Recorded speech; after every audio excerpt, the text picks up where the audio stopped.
Shalom Bapak Ibu Saudara sekalian. Mari kita akan mempersiapkan hati kita untuk menyembah Tuhan, memuliakan Tuhan. Kita merasakan hadiratnya bahwa satu minggu ini kita sudah diberkati.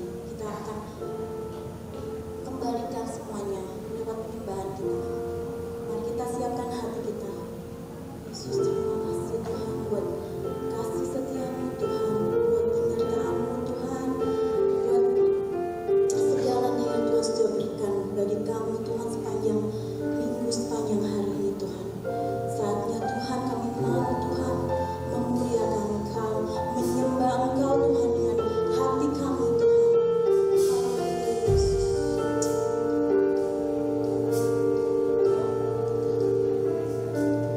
Hidupku menggenapi firman-Mu, tanda mujizat sertai tiap langkahku. Kau bersamaku di dalamku, jadi bukti kebesaran-Mu. Sama-sama nyanyikan pujian ini dengan segenap hati kita. Tuhan, Kau sempurna dalam rencana-Mu dan karya-Mu. Ku serahkan hidupku, murnikan dengan Roh-Mu. Kau sempurna, Tuhan, Kau sempurna dalam rencana-Mu dan karya-Mu. Ku serahkan hidupku, murnikan dengan Roh-Mu. Hidupku menggenapi firman-Mu. Ya Tuhan, hidup kami untuk Engkau, Yesus. Tanda mujizat sertai tiap langkahku. Kau bersamaku di dalamku, jadi bukti kebesaran-Mu. Mari kita dengan lebih sungguh-sungguh percaya bahwa Tuhan mengadakan mujizat bagi hidup kita.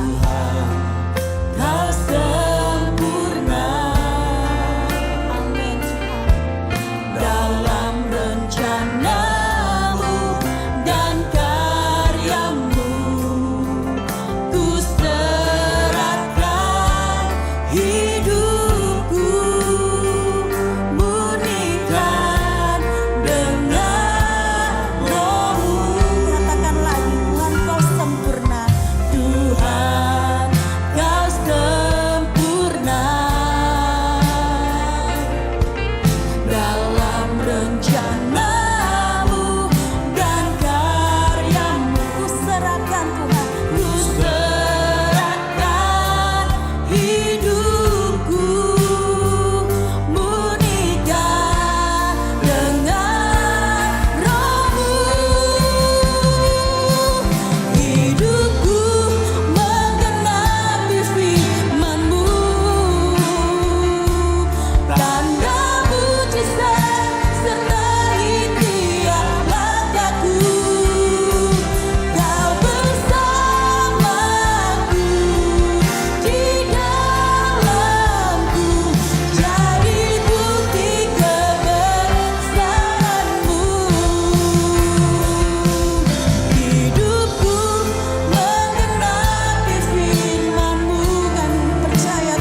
yang percaya bahwa Tuhan akan memberikan mujizat, mari kita bangkit berdiri bersama. Kita nyanyikan lagu ini dengan segenap hati kita, dengan kekuatan kita. Kita percaya bahwa mujizat, bahwa setiap masalah, persoalan, beban hidup kita tanggalkan. Kita akan menyembah Tuhan dengan Tuhan, Kau sempurna dalam menjaga dan karya. Mari kita serahkan hidup kita. Serahkan hidupku, murnikan dengan Roh-Mu. Hidupku menggenapi firman-Mu. Mari kita mengangkat tangan bahwa bukti Tuhan akan mengadakan mujizat dalam kehidupan kita. Amin. Mari kita angkat tangan kita. Kau bersamaku, di dalamku, jadi bukti kebesaran-Mu. Katakan dengan lebih lagi. Hidupku menggenapi firman-Mu. Tanda mujizat sertai tiap langkahku. Kau bersamaku, di dalamku, jadi bukti kebesaran-Mu. Hidupku menggenapi firman-Mu. Ya Tuhan, kami percaya Tuhan, tiap langkahku. Kau bersamaku, di dalamku, jadi bukti kebesaran-Mu. Mari jemaat saja nyanyikan lagu ini.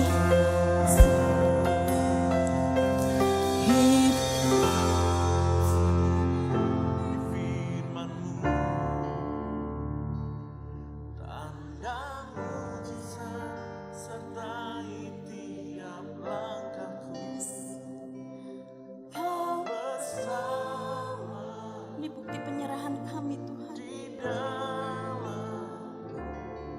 Sekali lagi jemaat saja yang nyanyikan lagu ini. Tanda penyerahan bahwa Tuhanlah bukti kebesaran hidup. Amin Tuhan. Haleluya Tuhan Yesus.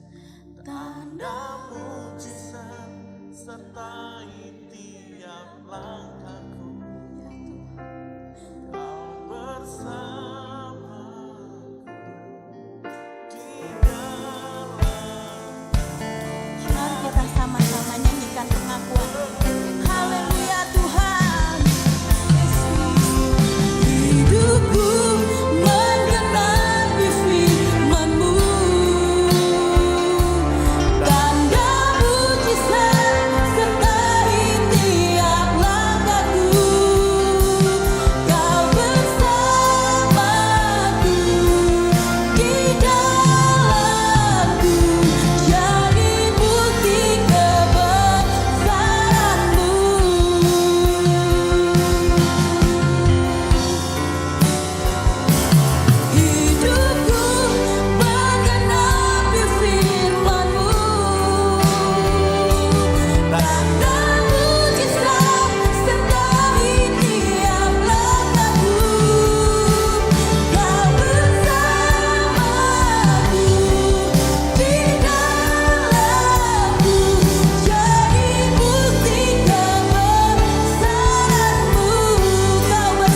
yang tak pernah habis Tuhan dalam kehidupan kami. Setiap hari Tuhan, Engkau menjaga hidup kami dengan luar biasa Tuhan. Berkat-berkat yang tidak pernah kami bayangkan Tuhan sediakan. Dan kami percaya Tuhan, kami ada di sini Tuhan, bukan karena kuat gagah kami, tapi kami percaya Tuhan semuanya karena kebesaran-Mu, kemuliaan-Mu Tuhan. Kami percaya saat ini Tuhan, kami mempersiapkan hati kami Tuhan. Kami mau memuji memuliakan nama-Mu. Kami percaya Tuhan semua Tuhan kemuliaan kami kembalikan Tuhan semuanya hanya untuk Engkau Tuhan. Terima kasih Tuhan, hanya di dalam nama Yesus kami setiap berdoa mengucap syukur, kami siap untuk memuji nama Tuhan. Dalam nama Yesus semua yang percaya mari kita sama-sama katakan amin. Shalom Bapak Ibu. Para bapaknya Bapak Ibu bersuka cita sore hari ini bisa lambaikan tangan saudara. Ya Allah yang besar katakan amin. Dia Allah yang luar biasa katakan amin. Lebih keras lagi katakan amin. Berikan tepuk tangan bagi Tuhan. Haleluya. Besarlah Tuhan. Mari bersuka cita sore hari ini.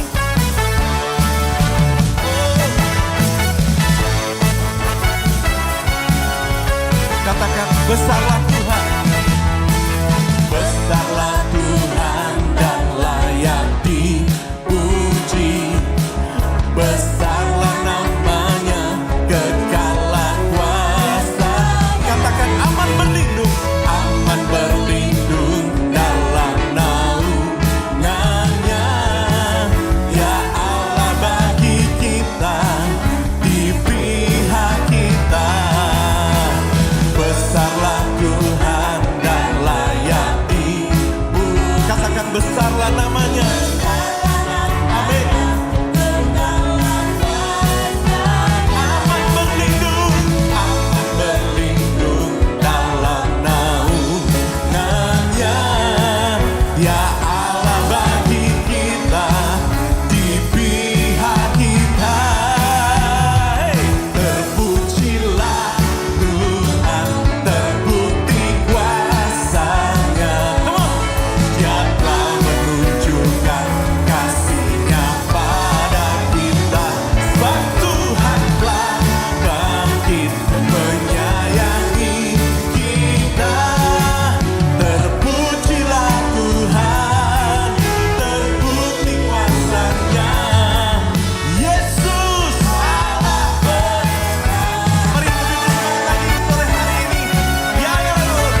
Silakan duduk Bapak Ibu.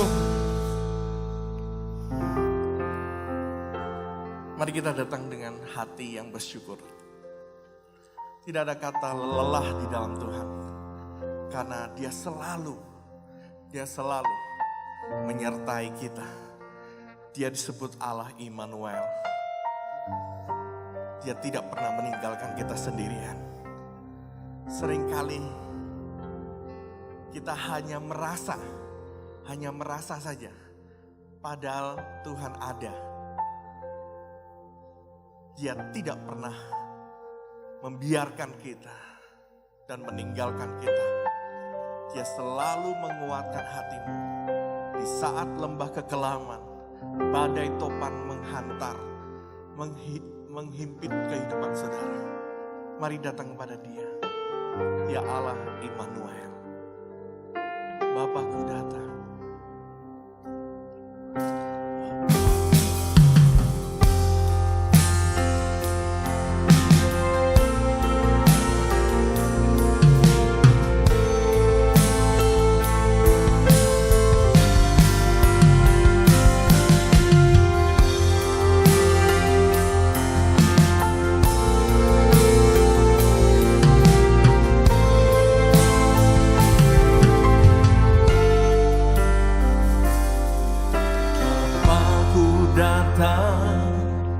Dan berserah, ku nyatakan Kau yang berkuasa dalam gelap. Kau setia, Kau cahaya hidupku. Mari katakan sama-sama, Kau kuatkan. Kau kuatkan, aku bertahan. Kau harapan dalam kesesakan. Kau buktikan kesetiaan-Mu Tuhan. Engkau Allah Immanuel.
kesetiaan-Mu Tuhan. Mari lebih lagi katakan, Kau kuatkan, Kau kuatkan, aku bertahan. Amin. Kau harapan, yes Lord. Terima kasih. Kau buktikan kesetiaan-Mu Tuhan. Engkau Allah Immanuel. Mari panggil namanya Immanuel, Immanuel, Immanuel, Immanuel. Engkau besertaku. Immanuel, Immanuel,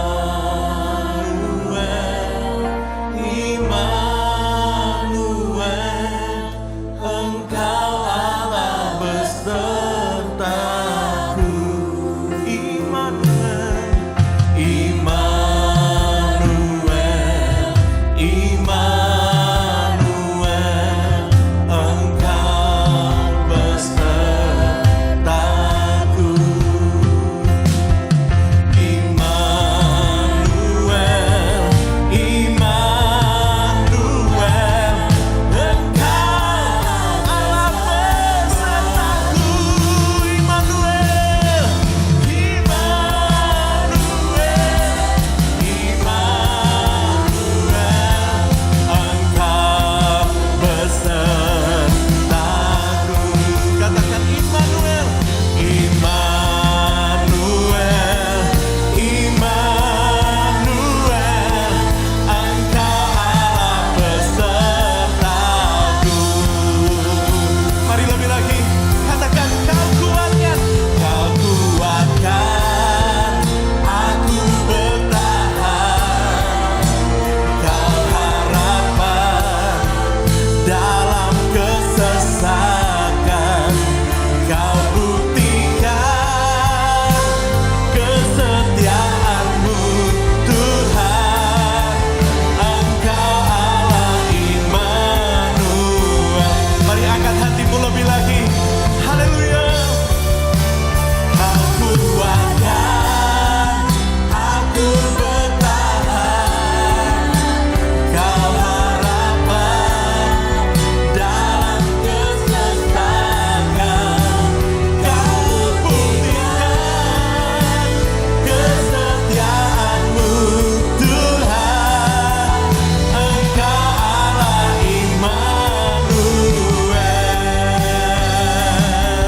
Engkau Allah Immanuel. Engkau Allah Immanuel.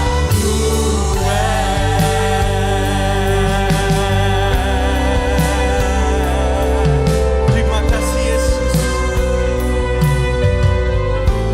Kau kekuatan kami, perisai kami, gunung batu kami, tempat perteduhan kami. Tuhanlah kekuatan kami. Pada siapa kami akan takut dan gentar? Tuhan pembela kami.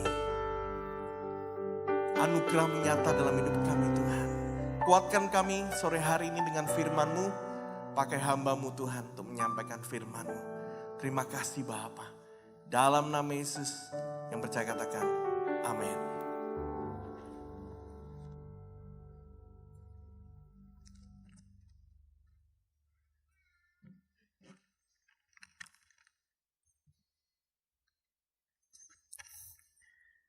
Shalom, selamat sore Bapak Ibu yang dikasihi Tuhan.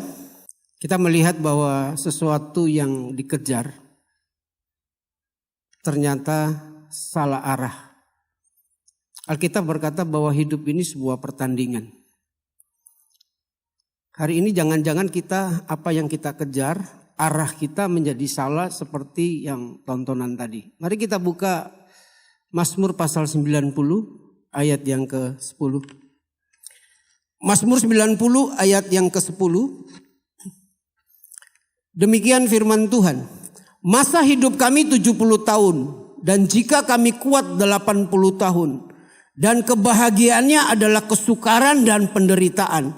Sebab berlarunya buru-buru dan kami melayang lenyap. Ayat 12. Ajari kami menghitung hari-hari kami sedemikian hingga kami beroleh hati yang bijaksana. Firman Tuhan ini ditulis oleh Musa. Musa berkata bahwa masa hidup kita itu singkat. Berlalunya buru-buru dan hilang lenyap. Karena waktu itu adalah sesuatu yang tidak bisa menunggu kita. Waktu hanya terjadi satu kali dan berlalu begitu saja dan tidak akan pernah kembali. Untuk itu Musa berdoa supaya Allah memberikan dia hati yang bijaksana, supaya hidup yang satu kali ini dapat dipergunakan dengan tepat, dengan tujuan yang benar. Untuk hidup yang satu kali ini, saudara, apa yang saudara lakukan dengan hidup yang satu kali ini? Saya ingin membuat satu statement, saudara, bahwa tidak ada yang lebih menyedihkan dari orang yang sungguh-sungguh tetapi salah. Karena orang yang sungguh-sungguh tetapi salah adalah orang yang sungguh-sungguh salah. Tidak ada yang lebih menyedihkan dari orang yang sungguh-sungguh. Anda berlari sungguh-sungguh, tetapi ternyata Anda salah arah. Itu adalah sesuatu yang tragis, saudara. Pertanyaan saya hari ini adalah begini. Apa yang setiap hari saudara doakan? Apa yang setiap hari saudara kejar? Coba renungkan, tanyakan pada diri kita, apa yang setiap hari saudara doakan? Apa yang setiap hari saudara kejar? Karena sesuatu yang kita doakan, sesuatu yang kita kejar, itu pasti sesuatu yang penting. Ada orang bilang bahwa uang dan popularitas itu sesuatu yang penting. Tapi saya mau bertanya begini, kalau kekayaan adalah sesuatu yang penting, coba saudara tanyakan kepada Adolf Mersley. Dia adalah seorang jutawan di Jerman yang bunuh diri, menabrakkan dirinya di kereta api. Kalau popularitas itu adalah sesuatu yang penting, coba tanyakan kepada Michael Jackson. Kenapa dia overdosis dan bunuh diri? Saudara yang dikasihi Tuhan, jikalau uang itu bisa memberikan sebuah kebahagiaan, maka mungkin orang-orang miskin tidak pernah bisa bahagia. Karena kebahagiaan sudah dibeli oleh orang-orang kaya. Khotbah saya hari ini bukan tentang anti uang, tetapi anti cinta uang. Saya mau kita memposisikan uang dan popularitas itu dengan benar. Di dalam Lukas pasal yang ke-8 ayat 1 sampai yang ke-8. Saya mohon buka aja karena agak pusing, saudara.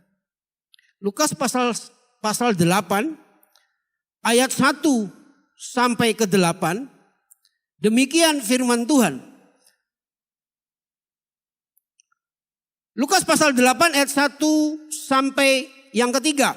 Tidak lama sesudah itu Yesus berjalan berkeliling dari kota ke kota, dari desa ke desa memberitakan Injil kerajaan Allah. Ke-12 muridnya bersama-sama dengan dia. Dan juga beberapa orang perempuan yang telah disembuhkan dari roh-roh jahat atau berbagai penyakit. Yaitu Maria yang disebut Magdalena yang telah dibebaskan dari 7 roh jahat. Ayat yang ketiga. Yohana istri Kusa, bendahara Herodes, Susana dan banyak perempuan lain. Perempuan ini melayani rombongan itu dengan kekayaan mereka. Jadi tidak dapat dipungkiri, saudara, bahwa pelayanan pun yang secara rohani itu membutuhkan uang. Dan ketika Yesus melayani, Alkitab berkata ada beberapa wanita terkenal mendukung pelayanan Yesus dengan memberikan kekayaan. Jadi khotbah saya tidak berbicara tentang anti uang. Tetapi mari kita posisikan uang secara tepat. Pertanyaannya yang muncul hari ini adalah begini saudara. Apa yang lebih penting dari uang? Jangan-jangan kita hari ini mengejar ke arah yang salah. Seperti video tadi. Yang pertama, apa yang lebih penting dari uang? Di dalam 3 Yohanes pasal 1 ayat yang kedua. 3 Yohanes pasal 1 ayat yang kedua. Rasul Paulus mengirim surat kepada seorang yang bernama Gayus. Dia berkata, aku berdoa supaya engkau baik-baik dan sehat-sehat saja seperti jiwamu baik-baik saja. Yang pertama yang lebih penting daripada uang adalah ini. Kesehatan. Kesehatan. Kesehatan itu lebih penting daripada uang. Baik sehat secara jasmani maupun secara fisik. Kenapa saudara? Mari kita buka Ulangan pasal 8 ayat 18. Jadi hari ini kita belajar apa yang lebih penting dari uang. Ulangan pasal 8 ayat yang ke-18. Demikian firman Tuhan. Tetapi haruslah engkau ingat kepada Tuhan Allahmu. Sebab apa saudara? Dialah yang memberikan kepadamu apa? Kekuatan untuk memperoleh kekayaan. Sampai situ. Tuhan memberikan kita kekayaan. Tidak jatuh dari langit. Tetapi firman Tuhan berkata bahwa Tuhan memberikan kita kekayaan dengan cara gini. Dia memberikan kita kekuatan. Kemampuan untuk menjadi kaya. Dan salah satu kekuatan dan kemampuan untuk kaya adalah ini. Kesehatan. Apa saudara? Kesehatan. Tapi masalahnya yang sering terjadi adalah gini. Orang mengejar kekayaan begitu rupa sehingga mereka mengabaikan yang namanya kesehatan. Sehingga di dunia ini ada satu istilah peras keringat banting tulang. Itu bukan yang dimaksud orang jual daging, bukan. Terus lantas ada satu istilah kepala di bawah, kaki dia di atas. Itu bukan istilah akrobat. Tetapi itu mencerminkan orang yang mencari uang begitu rupa. Sehingga kadang mereka mengabaikan kesehatan. Memang kita perlu saudara, bekerja itu keras, perlu. Tetapi kita jangan sampai mengorbankan kesehatan. Sehingga semua yang kita peroleh itu akan menjadi sia-sia ketika kita terbaring sakit. Sehingga ada sebuah istilah begini, coba renungkan. Muda mengejar uang, mengabaikan kesehatan. Tua mengorbankan uang untuk mengejar kesehatan. Coba renungkan. Kalau hidup seperti itu, bukankah ironis dan sia-sia? Jadi boleh Anda bekerja, tapi jangan abaikan kesehatan. Saat kita lahir, Tuhan memberikan kita tubuh yang begitu hebat. Sehingga kita bisa kemana saja untuk bekerja mencari uang. Tapi ingat, jangan pernah mengabaikan kesehatan. Anda tahu, Anda pergi ke ruang ICU, itu isinya orang-orang yang menyesal karena mengabaikan kesehatan. Uang mereka sudah tidak bisa berbicara ketika mereka berada di ruang ICU. Ada seorang kaya yang bernama Otto Beschem. Saudara bisa cari di Google. Dia punya kekayaan 46 triliun. Dia orang terkaya di Jerman. Tapi saudara tahu, tahun 2013 Otto Beschem bunuh diri karena penyakit yang tidak tersembuhkan.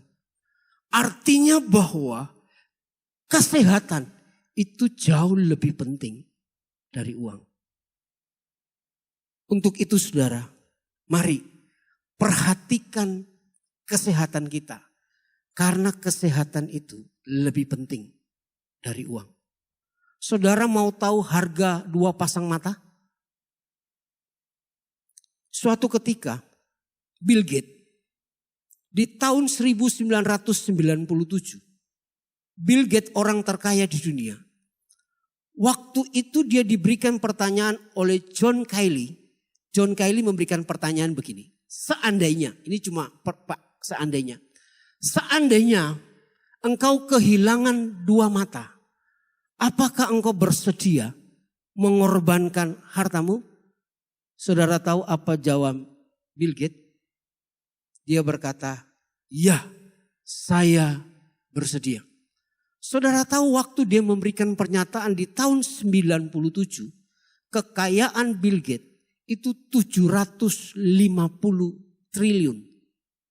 Harga mata Bill Gates dia hargai 750 triliun.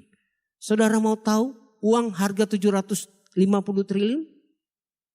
Kalau Anda hitung uang 750 triliun dalam pecahan 100.000, 1 lembar saudara hitung 1, 2, 1 detik, 1 lembar. Tanpa Anda makan, tanpa Anda tidur, tanpa Anda istirahat, Anda menghabiskan 230 tahun untuk menghitung kekayaan Bill Gates. Dan kalau pakai mesin, itu 100 tahun saudara hitung kekayaan itu. Jadi maksud saya adalah betapa penting kesehatan melebihi uang. Suatu ketika saudara, ada seorang pemuda. Pemuda ini miskin, sudah cukup umur, dia merindukan seorang kekasih. Tetapi tidak ada yang mau. Karena pria ini miskin dan tidak terlalu tampang. Suatu ketika, ini hanya sebuah ilustrasi. Suatu ketika dalam mimpinya, ada seorang bertemu dengan dia berkata begini. Kamu pergi ke kampung Cina dan di sana engkau akan bertemu dengan seorang bapak. Dan bapak itu akan memberikan engkau bunga. Dan bunga itu akan membuat engkau menjadi kaya raya. Ringkas cerita, dia bangun pagi-pagi dan dia berangkat pergi masuk ke kampung Cina. Dia bertemu dengan seorang pria sesuai dengan mimpinya. Dan pria itu memberikan dia sebuah pot yang berisi bunga yang berduri tanpa bentuk apapun. Lantas pria ini pulang, dia bawa ke rumah. Bertahun-tahun bunga ini saudara, dia pelihara. Tetapi tidak pernah memberikan keajaiban. Tidak ada kembang sama sekali. Tetapi setelah suatu ketika, perhatikan. Pada saat dia membersihkan tanaman ini, duri yang ada di dalam taman ini, di bunga ini, kena jarinya.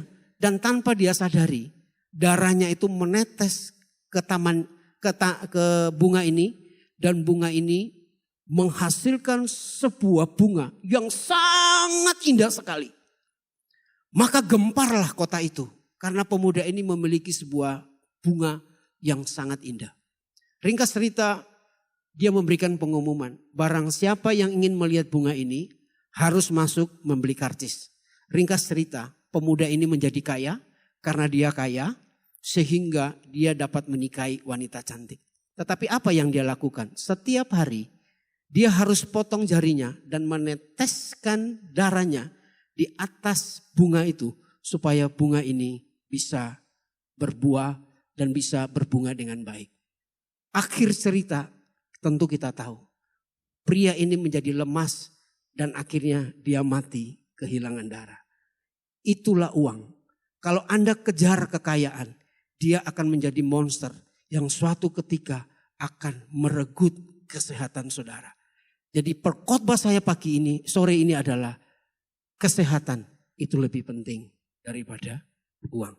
Yang kedua, apa yang lebih penting daripada uang? Mari kita lihat Amsal pasal 22 ayat yang pertama. Amsal 22 ayat yang pertama bagian A saja. Mari kita baca sama-sama. 3, 2, 1 ya. Nama baik lebih berharga daripada kekayaan besar. Yang kedua, nama baik. Nama baik lebih berharga daripada kekayaan. Siapa yang setuju dengan kebenaran ini? Bahwa nama baik lebih penting daripada kekayaan. Kenapa saya suruh Anda menjawab? Karena jawaban saudara itu menentukan sikap saudara. Kalau saudara setuju dengan pernyataan Amsal ini, atau Anda tidak setuju dengan pernyataan Amsal ini, bahwa nama baik lebih berharga daripada kekayaan, itu akan menentukan cara saudara mencari kekayaan. Amsal kasih kita pilihan. Yang pertama, pilih punya nama baik tapi kekayaan sedikit. Yang kedua, punya kekayaan banyak tapi namanya jelek. Pilih. Tapi ada orang bisa, kalau bisa Pak Adrian, saya pilih dua-dua. Punya nama baik, punya kekayaan. Iya betul sih. Ada nggak orang seperti itu? Ada. Alfred Nobel. Alfred Nobel itu orang kaya, punya nama baik. Sehingga dia ada kita kenal satu penghargaan yang disebut penghargaan Nobel. Dia memberikan kekayaannya 94% kepada siapa orang yang berjasa untuk kemanusiaan.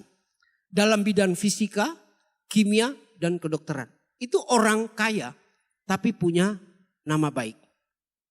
Tapi saudara, Amsal pasal 21 ayat 1 ini memberikan kita satu posisi saja. Tidak ada pilihan lain. Dia memberikan kita satu posisi di mana kita harus memilih antara nama baik atau kekayaan. Dan anjuran Amsal adalah pilihlah nama baik sekalipun tidak kaya. Amin. Saudara kenal dengan seorang yang bernama Warren Buffett. Dia adalah orang terkaya. Dia adalah pialang saham. Orang yang sangat terkenal. Dan orang ini orang kaya. Warren Buffett berkata begini. Saya boleh kehilangan banyak uang. Tapi saya tidak boleh kehilangan nama baik sedikit pun. Karena untuk membangun nama baik, saya perlu 20 tahun. Dan untuk menghancurkan nama baik, orang hanya butuh 5 menit. Maka Warren Buffett berkata, pilihlah nama baik daripada kekayaan. Lee Kai-seng, seorang yang kaya di Hong Kong sampai saat ini. Dia berkata, nama baik adalah aset yang tidak dicantumkan dalam laporan keuangan. Kalau kita tahu nama baik itu penting, saya percaya kita akan bekerja dengan cara yang berbeda.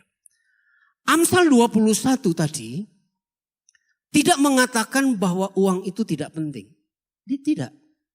Amsal tidak mengatakan bahwa kekayaan itu tidak penting. Amsal tidak mengatakan demikian. Tapi Amsal mengatakan bahwa kekayaan dan uang itu punya satu sisi kelemahan. Yaitu tidak bisa membeli nama baik. Sekalipun memang untuk menjaga nama baik kita perlu uang. Memang betul.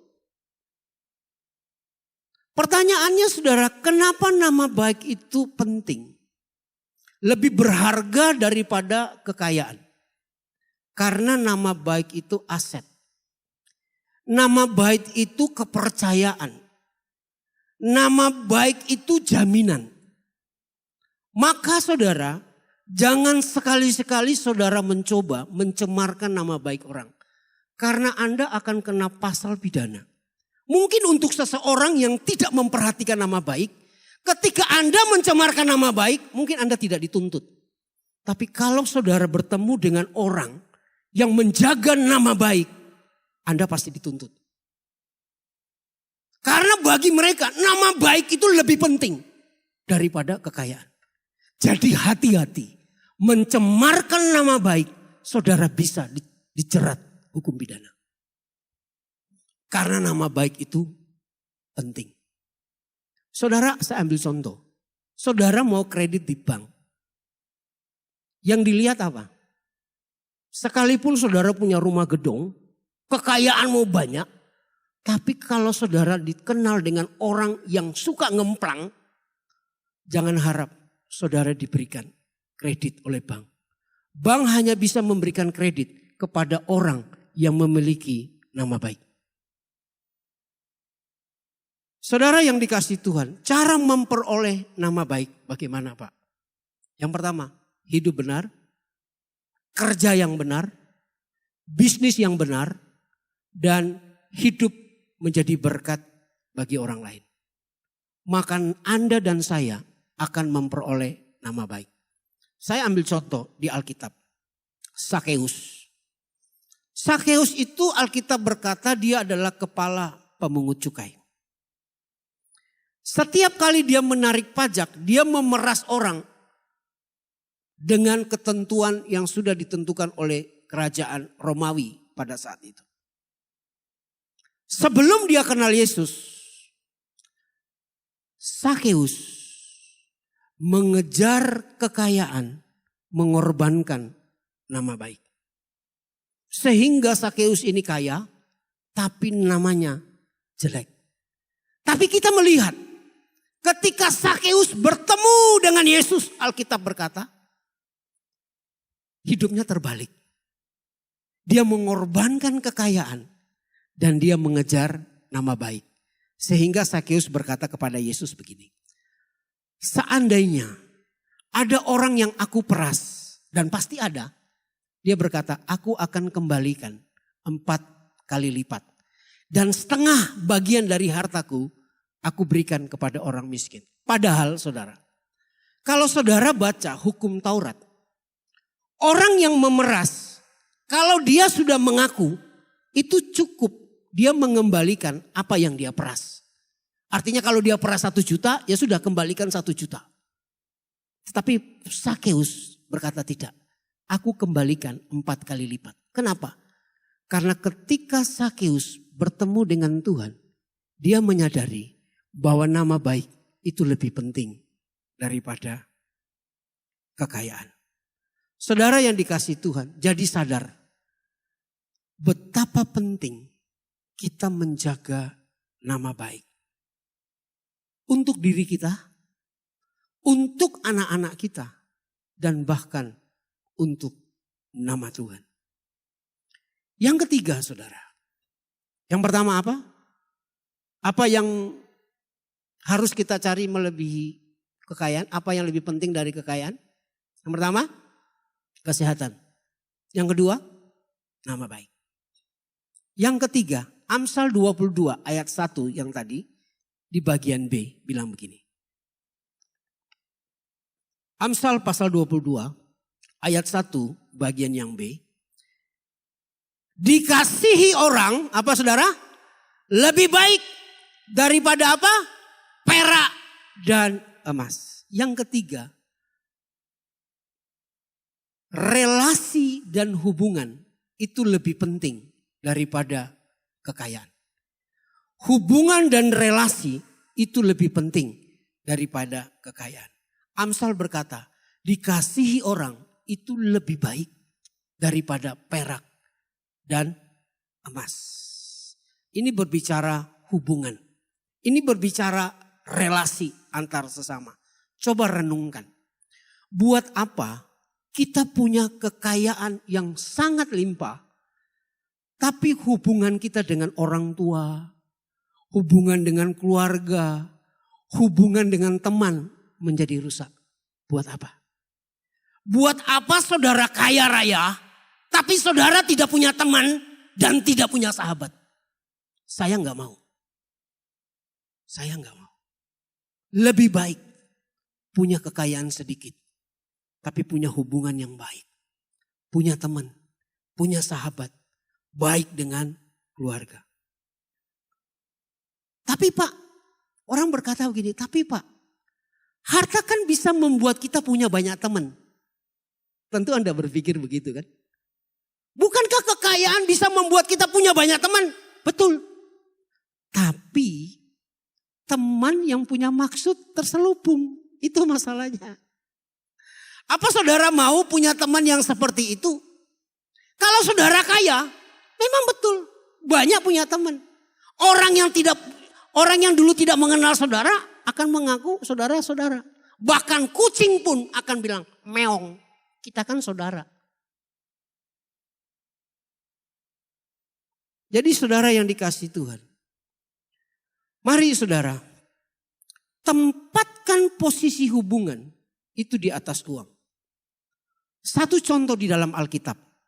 Siapa orang yang mengejar kekayaan dan mengorbankan hubungan? Yakub. Yakub untuk mendapatkan harta dan berkat kesulungan, Alkitab mencatat dia menipu Esau kakaknya, bahkan dia juga menipu bapaknya yang sedang buta supaya diberikan berkat kesulungan. Itu Yakub. Yakub mengorbankan sebuah hubungan keluarga demi kekayaan dan berkat kesulungan. Tapi saudara, di kemudian hari, ini hebatnya Yakub. Dia sadar bahwa hubungan dan relasi itu lebih penting daripada kekayaan. Kapan itu terjadi? Kalau saudara baca di Kejadian pasal 32, keseluruhan. Itu ketika Yakub bertemu dengan malaikat. Disitulah dia mulai berubah. Bahwa dia harus mengutamakan hubungan di atas kekayaan. Buktinya apa? Kejadian pasal 32 ayat yang ke-13. Kejadian pasal 32 ayat yang ke-13. Demikian firman Tuhan. Lalu bermalamlah ia atau Yakub di sana pada malam itu. Kemudian diambilnyalah dari apa yang ada padanya suatu persembahan untuk Esau kakaknya. Diceritakan bahwa ketika itu Yakub kaya. Lantas dia ingin pulang berjumpa dengan kakaknya Esau. Lantas ketika dia berjumpa dengan kakaknya Esau, Alkitab memberikan kita satu cerita bahwa dia memberikan persembahan kepada kakaknya. Ini bukan suap. Apa yang dia berikan? Mari kita lihat daftar list yang diberikan di ayat yang ke-14. Dikatakan demikian. Yaitu 200 kambing betina dan 200 kambing jantan. Jadi orang zaman itu tahu binatang itu yang jantan dan betina itu paling ideal itu perbandingannya berapa itu mereka tahu. Sehingga Alkitab mencatat bahwa 200 kambing betina dan 20 kambing jantan. 200 domba betina dan 20 domba jantan. 30 unta yang sedang menyusui berserta anak-anaknya. 40 lembu betina dan 10 lembu jantan. 20 keledai betina dan 10 keledai jantan. Kita melihat bahwa saudara, dia memberikan sebuah yang terbaik kepada Esau kakaknya, yang sudah dia rusak hubungannya. Ketika dia bertemu dengan malaikat Tuhan, dia bertemu dengan Tuhan, cara pandang dia diubah oleh Tuhan. Bahwa hubungan, relasi itu jauh lebih penting daripada uang. Jadi ketika dia mau bertemu dengan Esau, dia berkata, kekayaanku tidak penting. Aku lebih penting hubungan dengan kakakku. Sehingga dia memberikan daftar list yang diberikan. Dan Alkitab berkata, dia memberikan salah satu ini, unta yang menyusui. Kenapa disebut unta yang menyusui? Karena unta yang paling mahal saat itu adalah unta yang sedang menyusui. Artinya bahwa Yakub memberikan yang terbaik kepada kakaknya demi untuk memulihkan sebuah hubungan yang rusak. Yakub sadar bahwa hubungan, relasi itu jauh lebih penting daripada kekayaan. Renungkan saudara, apakah hari ini kita lebih mementingkan kekayaan daripada hubungan dengan keluarga? Lebih baik kita hancurkan hubungan dengan saudara, orang tua demi kekayaan. Alkitab berkata, hubungan itu lebih penting. Dikasihi orang itu lebih penting daripada perak dan emas.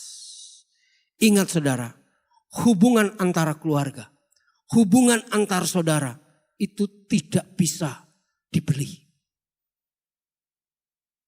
Tapi uang, kekayaan bisa merusak dan menghalangi sebuah hubungan.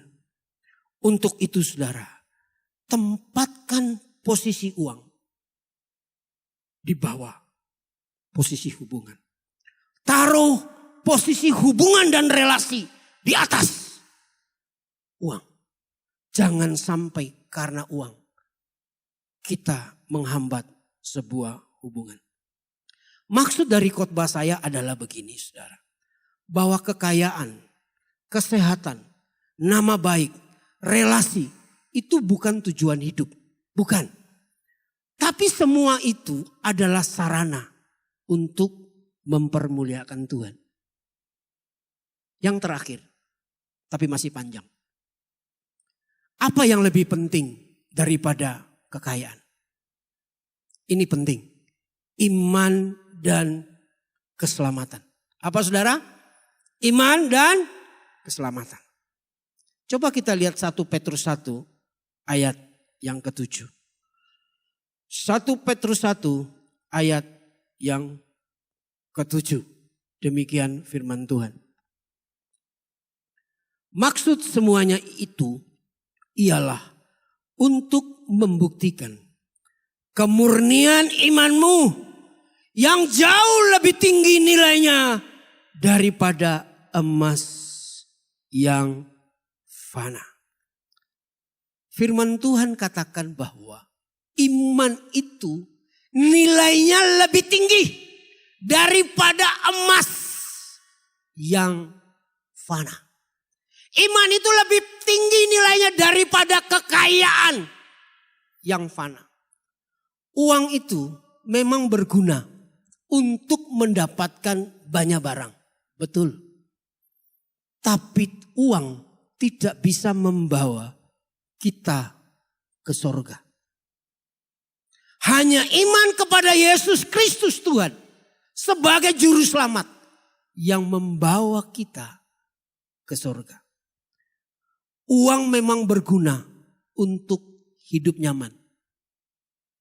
Tapi uang tidak berguna sewaktu kita mati. Semua kita tinggalkan. Saya ini saudara, melayani orang yang meninggal di gereja Maranatha itu terlalu banyak. Dari orang yang tidak punya, orang yang kelas menengah sampai orang yang kaya. Dari semua kelas saya mengambil satu kesimpulan. Sekalipun dia orang kaya, kalau dia mati, sekalipun dia punya mobil Alphard atau Mercy, kalau dia mati, selalu dari gotong royong ke pemakaman itu naiknya ambulan. Itu pun sewa, bukan milik sendiri. Artinya ketika engkau mati, kekayaanmu tidak bermanfaat. Makanya ada pepatah mengatakan, di atas kain kafan tidak ada saku. Artinya orang tidak membawa kekayaan. Maka uang tidak penting. Tidak terlalu berguna dibandingkan dengan iman dan keselamatan. Uang memang membawa kita kepada orang terkenal. Uang memang membawa kita kepada pejabat di kota ini. Tapi hanya iman yang membawa kita kepada kuasa Allah dan kepada Kristus. Karena Alkitab berkata tanpa iman. Ibrani 11 ayat 6. Tanpa iman orang tidak berkenan kepada Allah. Coba kita lihat Matius pasal 16 ayat 26. Matius pasal 16 ayat yang ke-26. Bahwa iman dan keselamatan itu lebih penting daripada kekayaan. Matius pasal 16 ayat yang ke-26.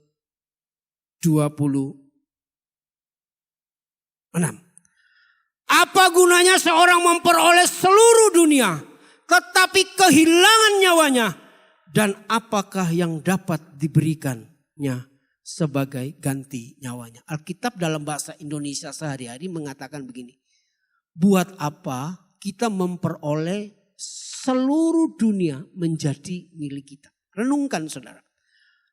Alkitab berkata buat apa kita memperoleh seluruh kekayaan dunia ini. Sekalipun seluruh kekayaan ini menjadi milik kita. Kalau kita nggak selamat buat apa? Jadi renungkan saudara. Buat apa punya kekayaan yang banyak. Tapi kalau saudara dan saya meninggal. Masuk neraka. Buat apa? Di Alkitab dicatat. Di dalam Lukas pasal 16 saudara bisa baca. Ayat 19 sampai 31. Diceritakan tentang orang kaya yang dan Lazarus orang yang miskin. Diceritakan bahwa orang kaya ini punya rumah gerbang yang indah. Dan dia memakai jubah ungu. Artinya bahwa pakaian zaman itu yang mahal itu jubah ungu. Dan Alkitab berkata orang kaya ini setiap hari makannya itu pesta. Jadi dia nggak kenal, mohon maaf, yang namanya megono, tempe goreng, sayur asam, kluban. Dia nggak kenal. Orang ini Alkitab berkata orang kaya raya tiap hari pesta. Nggak kenal puasa. Luar biasa. Kaya sekali. Dan ada di sampingnya seorang yang miskin bernama Lazarus. Yang setiap hari meminta-minta. Ringkas cerita Alkitab berkata orang kaya ini mati dan Lazarus mati. Lazarus mati di pangkuan Abraham, dia berada di surga. Sementara orang yang kaya ini mati masuk neraka. Ketika dia ada di neraka, Alkitab berkata, perhatikan begini. Perhatikan saudara. Dia meminta dan mengemis. Dia tidak sekedar meminta. Dia meminta dan mengemis satu tetes air. Bukan satu galon. Bukan satu gelas. Satu tetes air. Untuk melegakan tenggorokannya. Apa dia dapat? Alkitab berkata, dia tidak dapat. Satu tetes air pun dia minta dan mengemis. Dia tidak dapat. Ingat saudara. Akhirnya ringkas cerita. Orang yang kaya ini. Semua kekayaan yang dia simpan tidak berguna. Dan tidak memberi dia keselamatan. Keselamatan itu tidak bisa dibeli. Dengan harga seberapapun. Karena keselamatan itu adalah anugerah yang tidak usah dibayar. Bagian kita adalah gini. Percaya dan beriman kepada Yesus Kristus sebagai Tuhan. Orang bilang gini. Kristen itu keselamatannya murah. Anugerah gratis. Saya bilang pikiran Anda kewalik. Kenapa? Karena keselamatan itu tidak bisa dibeli. Karena tidak bisa dibeli sehingga diberikan cuma-cuma. Amin. Orang berkata begini. Saya masih punya waktu. Keselamatan itu karena perbuatan baik. Saya sering pakai ilustrasi gini. Saudara di rumah punya pembantu dan punya anak. Betul? Saya mau tanya. Di rumah mana yang lebih rajin? Pembantu atau anak? Mesti pembantu. Pembantu pagi-pagi udah bangun. Nyiapin makanan, sarapan. Anak bangun kesiangan. Disuruh entar. Betul? Tapi kalau saudara mati. Warisan diberikan kepada siapa? Hah? Ayo jawab, pendeta bertanya, jemaat jawab. Anak, kenapa? Karena status. Jadi keselamatan tidak bisa dibeli dengan perbuatan baik. Seberapa perbuatan baik saudara? Saudara hitung. Satu hari saudara berbuat dosa berapa kali? Ditimbang. Jeglek timbangan saudara. Itu pun kalau ditimbang. Keselamatan itu adalah anugerah. Percaya kepada Kristus. Saudara selamat. Simple. Saya buktikan dengan satu ayat. Saya tutup. Efesus pasal 2 ayat yang ke-8. Saya minta pemain musik bisa maju ke depan. Efesus pasal 2 ayat yang ke-8 sampai yang ke-10. Lantas orang bertanya gini, Pak kalau keselamatan itu anugerah, terus berarti kita tidak boleh berbuat baik dong. Terus berbuat baik itu fungsinya apa? Nah ini saya jelaskan. Efesus pasal 2 ayat 8 sampai 10. Perhatikan. Sebab karena kasih karunia, ya, kamu diselamatkan oleh iman.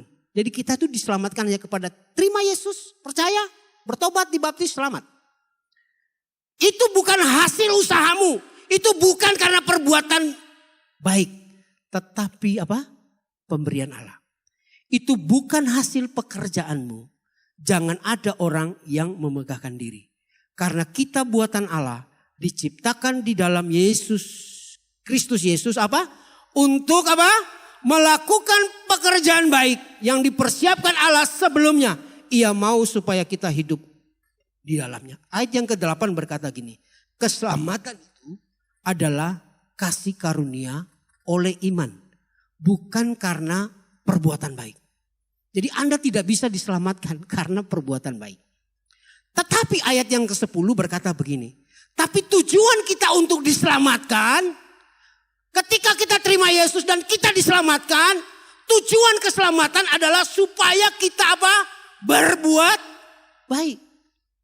Jadi kita berbuat baik itu bukan untuk selamat. Tetapi sebagai wujud bakti kita dan ucapan syukur kita kepada Allah karena kita sudah diselamatkan. Perbuatan baik itu bukan mendahului keselamatan. Tidak. Perbuatan baik tidak mendahului keselamatan. Tapi perbuatan baik mengikuti keselamatan. Kita diselamatkan untuk berbuat baik. Tapi bukan perbuatan baik yang menyelamatkan kita. Itu harus kita ngerti. Untuk itu saudara yang dikasihi Tuhan. Kalau saudara diberkati hari ini. Seberapapun banyak dan sedikit. Jangan lupa menjadi berkat untuk orang lain. Jangan lupa berbuat baik. Sebagai ucapan syukur dan bakti kita. Karena kita sudah diselamatkan. Saya tutup dengan 2 Korintus 8 ayat yang ke-9. 2 Korintus 8 ayat yang ke-9. W.L. Singer bisa bantu saya. Kita akan angkat pujian Yesus namamu indah. 2 Korintus pasal yang ke-8 ayat yang ke-9. Mari kita baca sama-sama. Sudah ketemu semua? 2 Korintus pasal 8 ayat yang ke-9. 3, 2, 1 ya. Karena kamu telah mengenal kasih karunia Tuhan kita Yesus Kristus. Bahwa ia yang oleh karena kamu menjadi miskin. Sekalipun ia kaya. Supaya kamu menjadi kaya oleh karena kemiskinannya. Terimalah kekayaan yang sejati dari Tuhan. Bahwa kesehatan, nama baik, relasi, iman dan keselamatan. Itu jauh lebih penting daripada kekayaan. Mari kita angkat pujian Yesus namamu indah.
padamu, itu kerinduanku, bukan yang ku mau.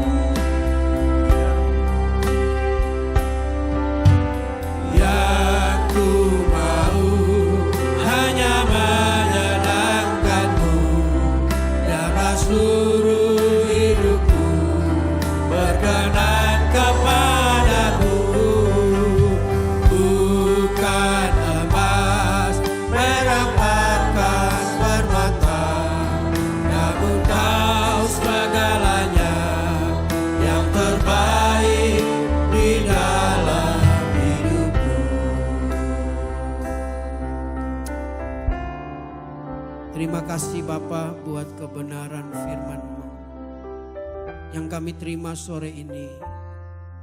Kami sungguh menyadari bahwa kesehatan, nama baik, relasi, iman dan keselamatan itu lebih penting daripada kekayaan.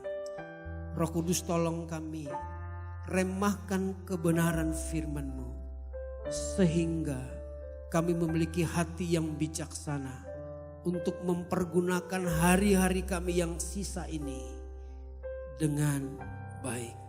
Terima kasih Bapa, terpujilah Engkau di dalam nama Tuhan Yesus. Semua yang terima firman Tuhan sama-sama katakan amin. Tuhan memberkati. Kami memuji kebesaran-Mu.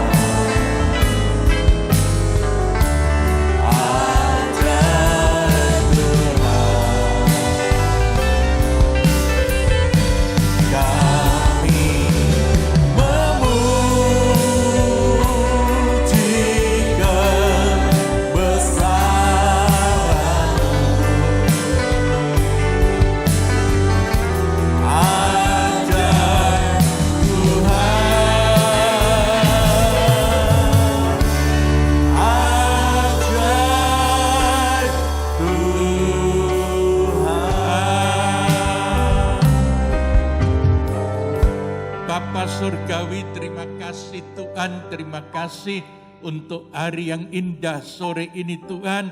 Kami boleh diingatkan kembali akan firman-Mu Tuhan yang begitu luar biasa Tuhan. Biar kami tetap mementingkan kasih karunia-Mu Tuhan, mementingkan keselamatan, kesehatan, nama baik Tuhan.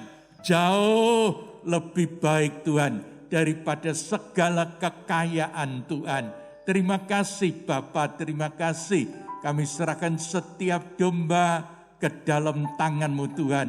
Engkau terus memeliharanya siang dan malam Bapa. Terima kasih Tuhan, apa yang sudah diperbuat oleh domba-domba-Mu Tuhan untuk persembahan kolektor, persembahan inventaris, sosial, Natal, dan pengembalian perpuluhan Tuhan, Engkau kembalikan dengan berlipat-lipat kali ganda Bapa. Terima kasih Tuhan, terima kasih. Sekarang Bapak Ibu Saudara sekalian, setelah selesai, pulanglah kembali ke rumah masing-masing dengan membawa berkat anugerah yang dari Tuhan Yesus Kristus mulai sekarang sampai selama-lamanya. Kiranya